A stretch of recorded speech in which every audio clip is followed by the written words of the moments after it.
பிரீத்தி வந்து சக்தி கிட்ட வந்து பேசுகிறாங்க. என்ன சக்தி அமைதியாக இருக்க, நான் இங்கே வந்தது உனக்கு பிடிக்கல, அப்படிலாம் ஒன்றும் இல்லை அப்படின்னு சொல்கிறாரு. பின்ன ஏன் அமைதியாக இருக்க, உனக்கு வந்து பொன்னி கூட நீ இன்னும் வாழவே ஆரம்பிக்கலைல்ல, அதனால தான் ஒரு மாதிரி இருக்குல்ல உன் வாழ்க்கை, உனக்கும் ரொம்ப டென்ஷனாக இருக்குல்ல அப்படின்னு நம்மளாம் பேசிகிட்டு இருக்காங்க.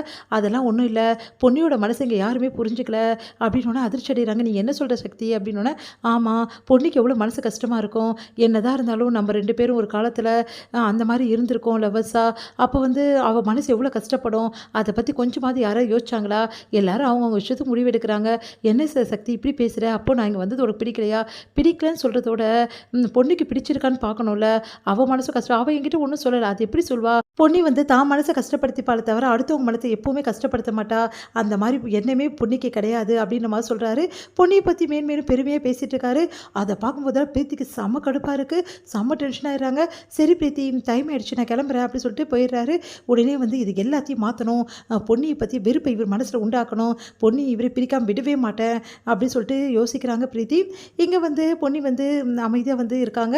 அப்போ பார்த்துட்டு என்ன பொன்னி ரொம்ப அப்செட்டாக இருக்க, உனக்கு மனசு கஷ்டமாக இருக்கா, பிரீத்தி இங்கே வந்து தங்குறது உனக்கு பிடிக்கல தானே அப்படின்னோடனே, அதெல்லாம் ஒன்றும் இல்லை, ஒரு காலத்தில் வந்து என் மனசு எவ்வளோ பாடுபட்டதுன்னு எனக்கே தெரியும், யாருமே இல்லாமல் அப்பா அம்மா கூட இல்லாமல் இருக்கிறது எவ்வளோ கஷ்டம்னு எனக்கு தெரியும் சக்தி, அதனால் வந்து எனக்கு உண்மையிலேயே பிரீத்தியை நினச்சி கஷ்டமாக தான் இருக்குது அப்படின்னோடனே, ஓ மனசு அப்படி பொன்னி, நீ எப்போவுமே வந்து மற்றவங்களுக்காக வருந்துருவ, ஆனால் உனக்காக வந்து கவலைப்பட இங்கே யாருமே கிடையாது அப்படி சொல்கிறார். அதெல்லாம் ஒன்றும் இல்லை சக்தி, நீங்கள் விடுங்க பார்த்துக்கலாம் அப்படின்னோடனே பொன்னியை நினச்சி ரொம்ப மனசு கஷ்டப்படுறாரு நம்ம சக்தி.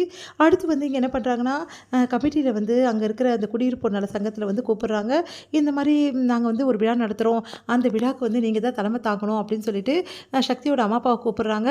உடனே வந்து குடும்பத்தோடு நீங்கள் எல்லாருமே வந்து கலந்துக்கணுன்றாங்க. எல்லாருமே அங்கே போகிறாங்க. அப்போ வந்து பொன்னி நல்லா பாடுவா அப்படின்னு சொல்லிட்டு சக்தி அதுக்கப்புறம் அவங்க அப்பா எல்லாருமே சொல்கிறாங்க எல்லாருக்கிட்டேயும். அதை கேட்டு சரி பொன்னி வந்து இந்த வருஷம் பாடட்டும் அப்படின்னு சொல்லிட்டு முடிவு பண்ணி இந்த மாதிரி வந்து சக்தியோட அப்பா அம்மா கிட்ட வந்து சொல்கிறாங்க. சரி ஓகேன்னு சொல்லிட்டு அவங்களும் சொல்லிடுறாங்க. இவெல்லாம் என்ன பாட போகிறா, தேவையில்லாத வேலைலாம் பண்ணுறாங்க அப்படின்னு சொல்லிட்டு ஜெயா வந்து டென்ஷன் ஆகிடுறாங்க. அடுத்து வந்து பொன்னி வந்து பாடுறதுக்காக மேடைக்கு கூப்பிட்றாங்க. பொன்னி வர மறுக்கிறாங்க. ரொம்ப ஒம்பப்படி கூப்பிட்றதால வேறு வழி இல்லாமல் பொன்னி போய் நிற்கிறாங்க. ஆனால் பொன்னி வந்து ஸ்டேஜ் ஃபியர் இருக்கிறதால அவங்களால வந்து பாடவே முடியல. அவங்க பார்த்து ரொம்ப பயந்துடுறாங்க. எல்லோரும் வந்து திட்டுறதால அங்கேருந்து அழுதுகிட்டே ஓடி போகிறாங்க. எல்லாருமே பார்த்துட்டு அப்படியே வந்து பார்த்துட்டே இருக்காங்க. ஒன்றே சந்தோஷப்படுறாங்க ஜெயா. அங்கே இருக்கிறவங்க வந்து விஷாவோட கேங் எல்லாருமே வந்து ரொம்ப சந்தோஷப்படுறாங்க பொன்னி போனதை நினச்சி. பொன்னி போயிட்டு மனசை கஷ்டப்பட்டு அழறாங்க. அப்போ சக்தி ஓடி வந்து அவங்கள கையை பிடிச்சி அப்படியே வந்து ஹக் பண்ணி வந்து ஆறுதல் சொல்கிறாரு.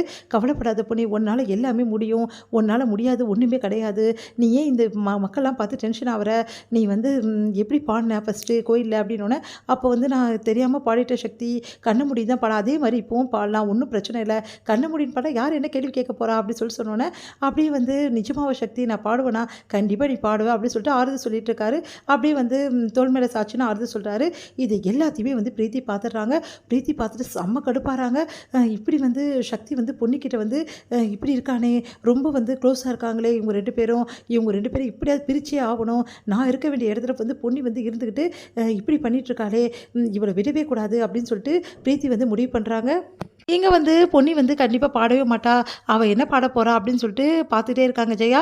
ஆனால் வந்து பொன்னி என்ன பண்ணுறாங்க, அப்படியே மேடைக்கு வராங்க. உடனே சக்தியை பார்க்குற, சக்தி இல்லை நானும் வரேன் கூட, நீ கவலைப்படாதுன்னு சொல்லிட்டு சக்தியும் வராரு. அண்ணன் முடின்னு வந்து பொன்னி சூப்பராக பாடிடுறாங்க. எல்லாருமே வந்து கிளாப் பண்ணுறாங்க. இதை பார்த்துட்டு ஜெயா வந்து அதிர்ச்சி அடைகிறாங்க. இது முடியும்.